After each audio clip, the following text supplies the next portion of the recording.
Kasus kekerasan seksual Kekerasan di kampus. seksual. Maraknya kasus kekerasan seksual. Dugaan pelecehan seksual. Pelecehan seksual di kampus.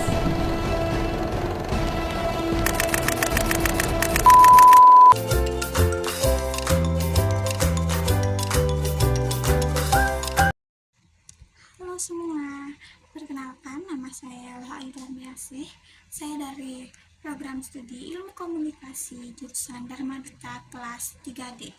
Jadi pada kesempatan kali ini saya akan membahas tentang teori The Spiral of Silence yang berkaitan dengan fenomena-fenomena yang sedang terjadi pada saat ini.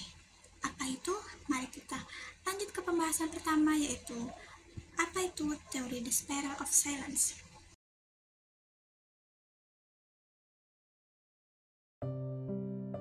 Nah, jadi apa sih itu teori The Spiral of Silence?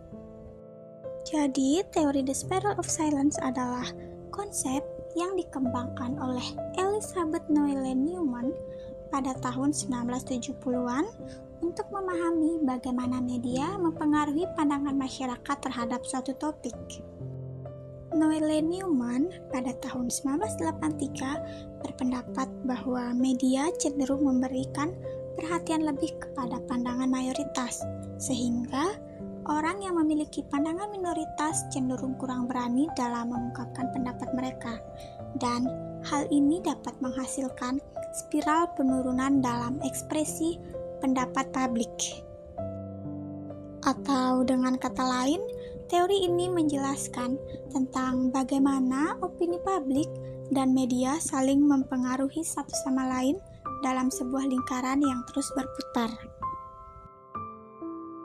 Nah, selanjutnya ada asumsi dasar teori The Spiral of Silence. Terdapat 3 asumsi dasar. Yang pertama, individu dengan pandangan menyimpang akan terancam terisolir dari masyarakat.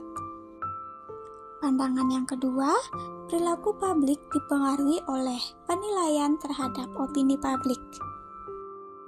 Dan pandangan ketiga, yaitu kekhawatiran akan terisolir menyebabkan individu selalu mempertimbangkan situasi iklim pendapat sepanjang waktu.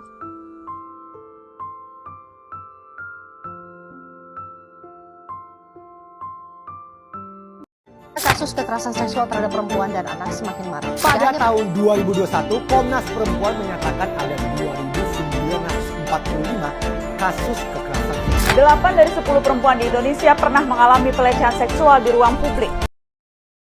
Selanjutnya, tentang kekerasan seksual. Apa sih itu kekerasan seksual? Jadi, kekerasan seksual adalah sebuah tindakan pelecehan seksual terhadap seseorang tanpa adanya persetujuan dari pihak yang bersangkutan. Terdapat beberapa jenis kekerasan seksual.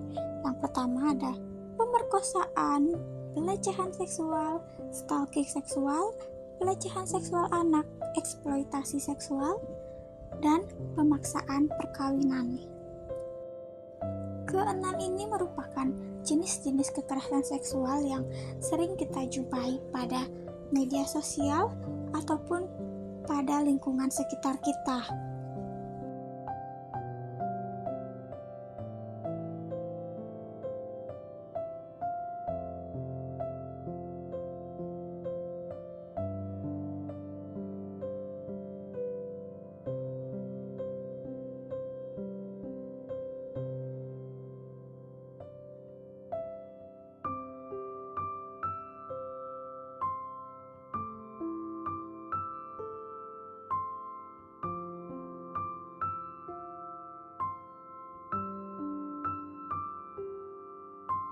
Terdapat 3 dampak kekerasan seksual: psikologis, fisik, dan sosial. Dampak psikologis pada kekerasan seksual dapat menimbulkan dampak yang cukup serius dan tidak dapat dianggap sepele. Dampak ini dapat bervariasi tergantung pada situasi, individu, dan sejumlah faktor lainnya. Dampak yang timbul seperti stres pasca trauma, depresi, gangguan emosional, gangguan tidur, tendensi menyalahgunakan obat-obatan terlarang, diisolasi, serangan panic attack, gangguan makan, keinginan menyakiti diri sendiri. Selanjutnya ada dampak fisik. Korban kekerasan seksual dapat mengalami dampak fisik yang serius. Dampak ini juga dapat bervariasi tergantung berbagai faktor, termasuk tingkat kekerasan, usia korban, dan beberapa cepat mereka mendapat perawatan medis setelah kejadian. Beberapa dampak yang dialami oleh korban seperti nyeri kronis, infeksi atau pendarahan pada vagina atau anus, terkena penyakit menular seksual seperti chlamydia, herpes, dan lain-lain, luka internal dan pendarahan, dan yang terakhir kerusakan organ internal pada kasus yang parah. Nah, yang terakhir adalah dampak sosial. Kekerasan seksual dapat memiliki dampak sosial yang serius pada korban. Dampak ini biasa berpengaruh pada berbagai aspek kehidupan mereka, termasuk hubungan sosial, pekerjaan, dan kesejahteraan secara umum.